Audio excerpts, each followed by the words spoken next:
కేవలం నేను మాత్రమే నడిపిస్తానని మీరు భావించుకోబాకండి, అన్న నాయకత్వంలో జరుగుతుందని చెప్పి భావించుకోబాకండి.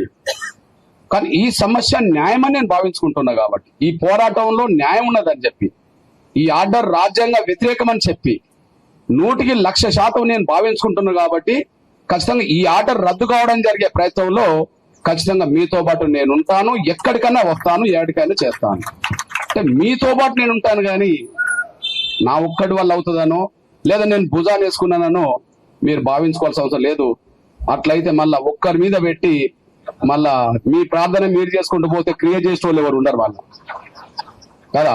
మీ ప్రార్థన మీరు చేసుకుంటూ పోతే క్రియేట్ చేసే వాళ్ళు ఎవరు ఉండరు. నేనేమంటే క్రియలేని విశ్వాసం మృతపాయం అన్నప్పుడు నేను క్రియేట్ చేస్తా, అందరూ క్రియేట్ చేస్తే నమ్మకాన్ని నమ్మకంగా పెట్టుకుందాం, కానీ క్రియ అందరం పాటిద్దాం. ఆ వైపు తీసుకెళ్ళినప్పుడు మనం అనుకున్న సాధించడానికి కొంత అవకాశం ఉంటుంది. ఆ పాత్ర మీ అన్నగా మీ బిడ్డగా నా పాత్ర నేను పోషిస్తా. అందులో రెండో మాట నాకు నా జీవితంలో ఒక 40 ఏళ్ళ అంతకుముందు ఒక విప్లవోద్యమ పోరాటం నుంచి మొదలుకుంటే ఇప్పుడు దండోరా లేదా ఇంకోటి పోరాటం వరకు నా జీవితంలో ఏది న్యాయం అనుకున్నానో, ఏది న్యాయం అనుకుంటామో ఆ న్యాయం గురించి నిలబడే కాడ, పోరాటం చేసే కాడ, అవి కొన్ని సాధించి పెట్టుకునే కాడ నేను ఎప్పుడు ఎవరి దగ్గర నేను తలొగ్గలేదు.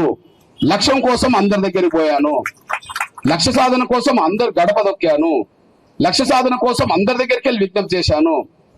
కొందరు సాయం చేసిన వాళ్ళు ఉన్నారు, కొందరు సాయం చేయని వాళ్ళు ఉన్నారు, వేరే విషయం.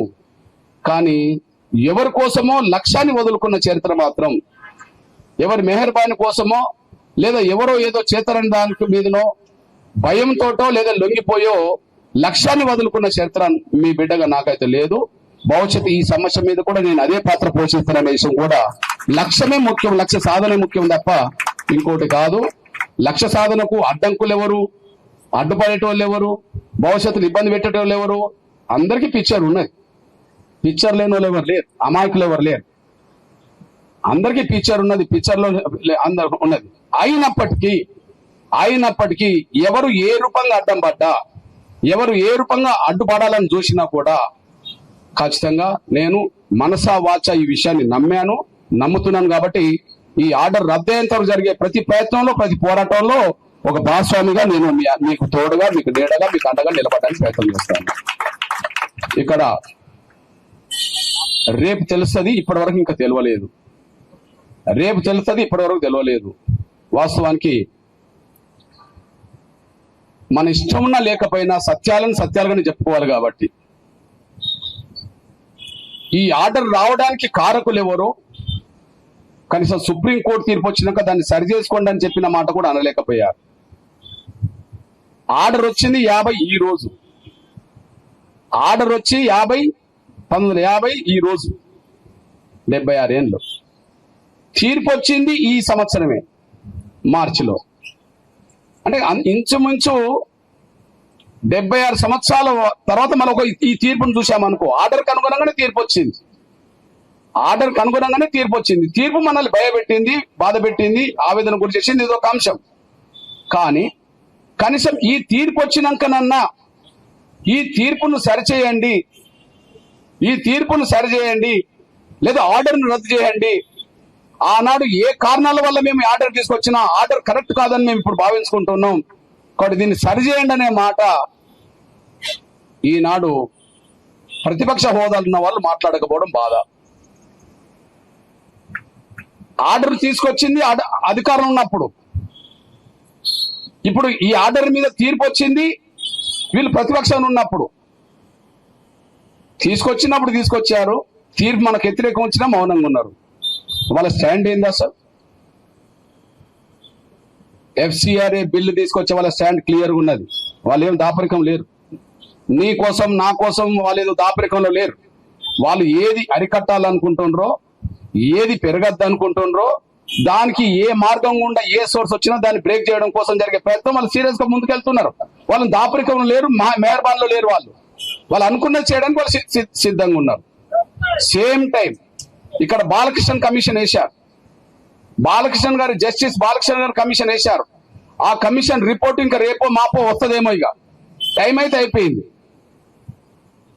కమిషన్ రిపోర్ట్ ఇవ్వాల్సిన సమయం దగ్గరకు వచ్చింది, అయిపోయింది. నేను అంటున్నా బాలకృష్ణ కమిషన్ వేసింది కూడా బాలకృష్ణ తోటే దళిత క్రైస్తవులకు ఎస్సీ హోదా ఇవ్వాల్సిన అవసరం లేదని చెప్పి రాయించుకున్నా ఆశ్చర్యం లేదు. ఎందుకంటే ఈ కమిషన్ వేసే ముందు సుప్రీంకోర్టులో చర్చ జరిగింది. బాలకృష్ణ కమిషన్ వేసే ముందు సుప్రీంకోర్టులో చర్చ జరిగింది. అప్పటికే జస్టిస్ ఏదైతే రంగనాథ్ మిశ్రా కమిషన్ రిపోర్ట్ ఉందో ఆ రిపోర్టును బిల్లు రూపంగా తీసుకురావాలని చెప్పి దళిత క్రైస్తవుల పక్షాన మాట్లాడుతున్న లాయర్లు మాట్లాడుతున్నప్పుడు కేంద్ర ప్రభుత్వం తరఫున సొలిసిటర్ జనరల్, అటార్నీ జనరల్ మాట్లాడిన మాటలు రికార్డ్ అయిపోయినాయి. ఏమన్నారు దాంట్లో? లేదు అది మొత్తం దేశవ్యాప్తంగా క్షేత్రస్థాయిలో అధ్యయనం చేసి ఇచ్చిన రిపోర్టు కాదు, అది కేవలం 4 గోడల మధ్యలో రాసుకున్న రిపోర్ట్ అది అని చెప్పి, కేవలం 4 గోడల మధ్యలో రాసుకున్న రిపోర్టు మేము అంగీకరించట్లేదు కాబట్టి మేము కొత్త కమిషన్ వేస్తామని అని చెప్పారు. కొత్త కమిషన్ వేశారు. ఇక్కడ మీరు గమనించాలి, ఆయన దాదాపు 25 రాష్ట్రాలు 3 కేంద్ర ప్రభుత్వ ప్రాంతాలు తిరిగినట్టుగా రికార్డు ఉన్నది. జస్టిస్ ఎవరైతే రిపోర్ట్ ఇచ్చారో ఎవరు? జస్టిస్ రంగనాథ్ మిశ్రా రిపోర్ట్ ఇవ్వడానికంటే ముందు ఆయన 25 రాష్ట్రాలు తిరిగినట్టుగా, 3 కేంద్ర ప్రభుత్వ పాలిత ప్రాంతాలు తిరిగినట్టుగా రిపోర్ట్ ఉన్నది.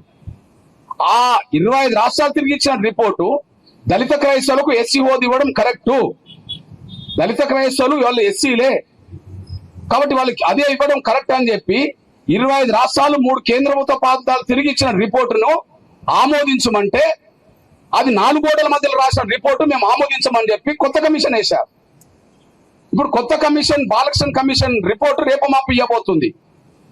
రేపు మాపు ఇచ్చే రిపోర్ట్లో మరి ఏముంటది? దాన్ని ఆమోదించలేదు కదా.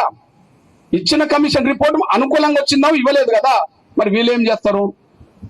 ఖచ్చితంగా ఇవ్వద్దనే రాపించుకుంటారు.